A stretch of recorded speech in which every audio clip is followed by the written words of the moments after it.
Hi everyone! So for today's video, birthday ng aking baby Tio today. We surprise her with 3 cupcakes at binol niya this morning. At here sa daycare niya, may nagbigay sa kanya ng gift kaya sobrang happy siya.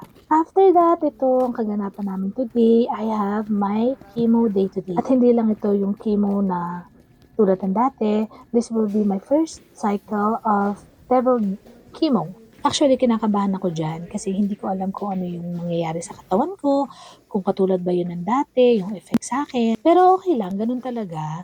At ito nga, kasama ko nga si Leo at saka syempre yung aking Prince Leo. Umabsent talaga siya dyan kasi nga alam niya yung effect ng Red Devil chemo sa ibang patient. So, sabi niya, he wanted to make sure na okay lang ako, kaya ayan, nag-absent siya. So ayan, hintayin ko lang na tawagin ako. Mabilis lang din naman, siguro mga ilang minutes lang kami naghintay. And then after that, tinawag na rin ako. At dito, as you can see, kumakain ako ng popsicles dyan kasi binigay ako ng nurse. According sa nurse, habang binibigay yung Red Devil chemo, kailangan may something na cold sa bibig ko para maiwasan yung sore. Wala naman ako naramdaman, okay naman, natapos naman ako ng maayos.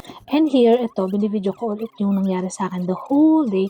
Masyado siyang mahaba, so I will make this video separate para mas lalong ma-explain ko sa inyo kung ano yung nangyari sa akin that day. As usual, mahaba na naman ang video na yan at sana ma-upload ko siya talaga. So next naman for this day is dinala namin yung mga gamit, yung pagkain at yung mga gagamitin namin 40th birthday kasi magsi-celebrate siya sa kanyang day. So ayun lang naman, bumili lang ako ng cake, ng pizza, and pasta. So thank you guys and I hope to see you in my next video. Bye!